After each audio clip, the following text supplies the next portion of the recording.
sauti, habari. Ndugu waumini wote, Bwana asifiwe. Amina. Basi nishukuru tena Mungu kufika hapa kwa mara nyingine.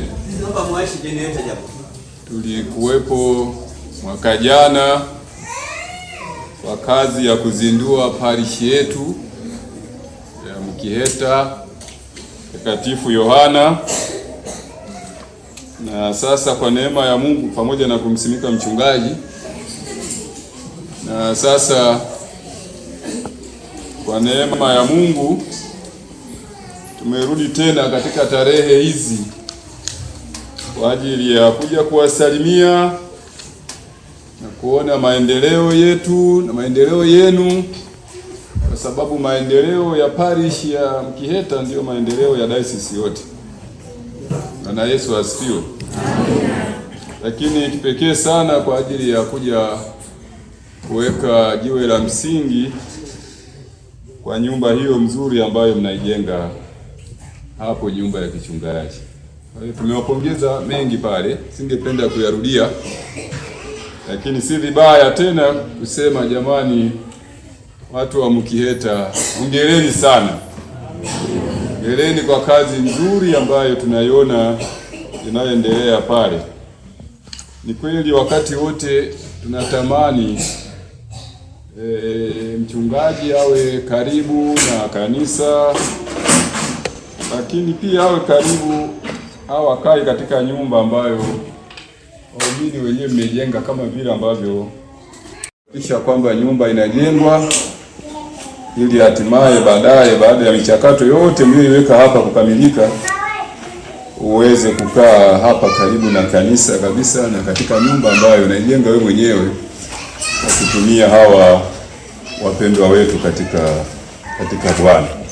Kwa hiyo haya ni mambo ya kumshukuru Mungu na mambo ya kuwapongeza. Na kwa kweli tunaposema haya mambo tuna maana nyumba ni maendeleo. Bwana asifiwe. Amina. Tena nyumba mnazojenga za kisasa ni maendeleo, hazifanani na zile za zamani. Sasa hivi makanisa na nyumba na vyoo, hivyo vitu vitatu ni lazima viende sambamba.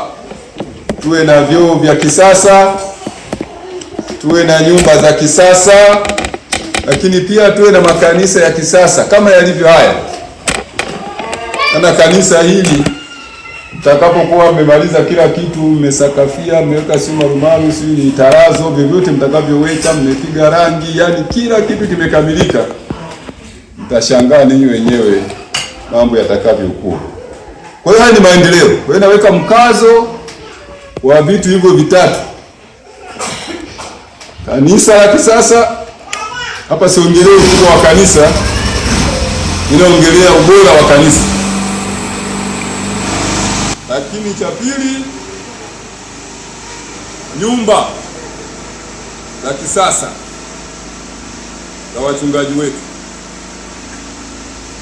na la tatu, vyoo vya kisasa. Unapojenga nyumba kama ile, nadhani hata mle ndani ni huenda hata vyoo mtakuwa mmeweka bila shaka, si ndio?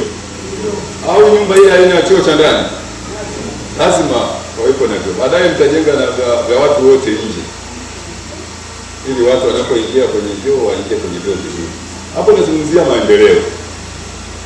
Lakini sambamba na hilo, niwapongeze kwa uinjilisti, kwa sababu tunatembea na mambo yote matatu. Tunatembea na uinjilisti, maendeleo na mambo ya uchumi. Na amesema mchungaji kwamba alipokuja hapa, tulipoanzisha parishi hii, basi alipewa tawi ya Chekenye, lakini sasa mmefungua tawi nyingine huko Ujunga. Kwa hiyo tuwapongeze sana kwa hatua hiyo kwa kufanya uinjilisti. Jamani, hongereni sana watu wa Mkiheta. Uinjilisti ni kitu cha muhimu sana. Kwa hiyo fanyeni uinjilisti na ongezeni makanisa. Ni imani yangu kwamba yako maeneo mengi tu ambayo mtahitaji kufika na kuongeza makanisa mbalimbali. Lakini pia niwapongeze kwa sababu Katibu Bwana Maguru, nimesoma hapa vizuri kwamba amevuka lengo kwa 187%. Jamani, hongereni sana, hongereni sana. Lakini nia yetu ni kuendelea kukuza vipawa. Hawa vijana wakati mnaimba na walikuwa wanafanya maigizo, hawa mwaka jana tulikuwa nao Kigoma, tulikuwa na tamasha la vijana na hawa vijana walikuja kufanya maigizo ambayo yalitufurahisha. Kwa hiyo leo tena nimewaona hapa, nataka kuwapongeza tena, asanteni na hongereni sana kwa maigizo mazuri. Kuna muangalia yule mama mjamzito, lakini bila shaka ni mwanaume. Hiyo nilikuwa nimwambia mratibu kwamba sasa tunahitaji katika dayosisi ndani ya muda mfupi tutakaa ofisini tuangalie ili kutengeneza siku ya kukuza vipaji vya vijana wetu katika dayosisi nzima, maana tunao wengi kwenye vipaji mbalimbali. Hao waigizaji, tunao waimbaji binafsi, mtu anaweza akaimba wimbo, tuna wafanya maigizo, tuna makomedian hao wa vichekesho, tuna wa mashairi. Kule Kigoma kulikuwa na aina mbalimbali. Na hata hivi tulikuwa kanisa kuu pia tulipata vionjo mbalimbali vya vijana wetu. Tena hawa ni watoto wadogo wanafanya masomo pale kwenye vituo vya kulelea watoto kwa Compassion. Walitufanyia mambo makubwa. Na kwanza walifanya ile ya scout, ile wale mliocheza scout zamani walifunga kamba hapa mpaka kule, alafu wanapita juu ya ile kamba mpaka kule mwisho juu kabisa. Lakini la pili, walikaanga mayai kichwani, wakawasha moto hapo kichwani, wakakaanga yai mpaka likaiva, na mimi nilikula, limeiva. Kwa hiyo tuna vipaji vingi na vipawa vingi katika kanisa. Tumesema tunataka tuhubiri Injili na tuwatumie vijana kuimba, lakini pia tuamshe vipaji vyao. Bwana asifiwe.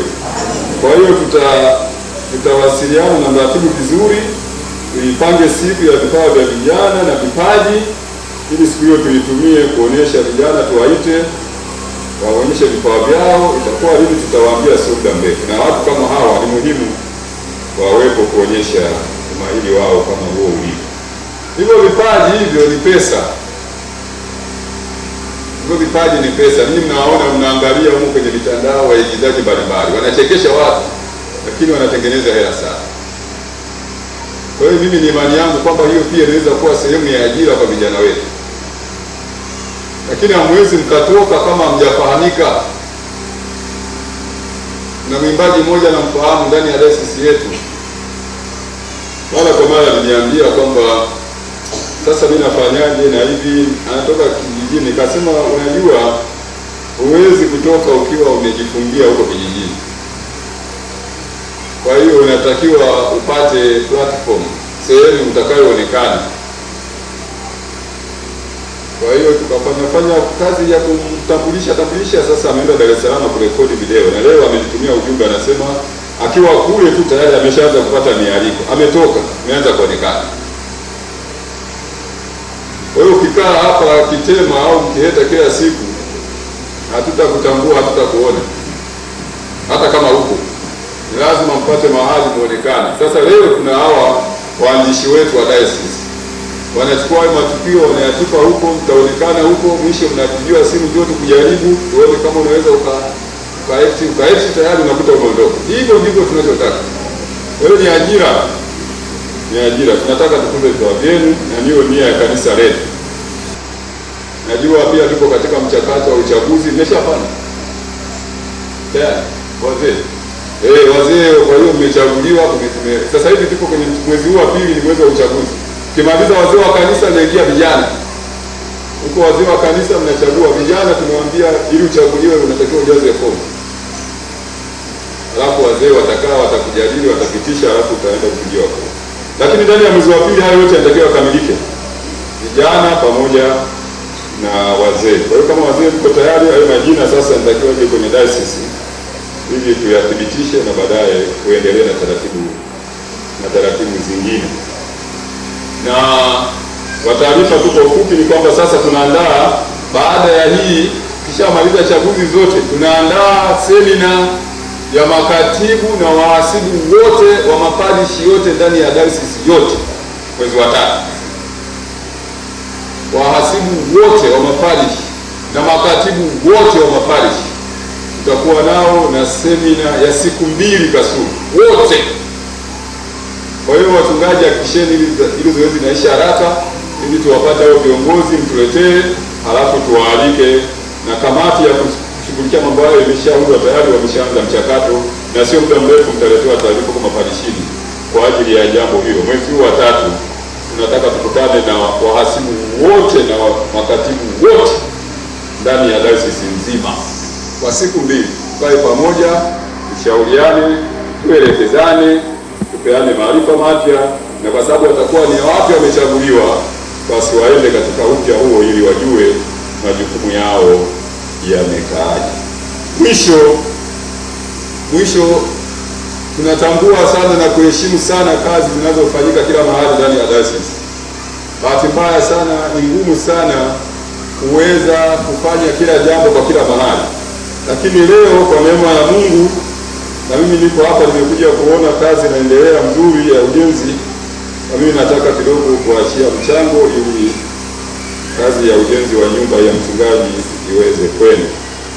Kwa hiyo nikuombe katibu au si mwenyekiti wa ujenzi kama yuko na mchango wangu kidogo hapa, ili kazi ili kuongezea nguvu katika kazi hii. Mwenyekiti wa ujenzi,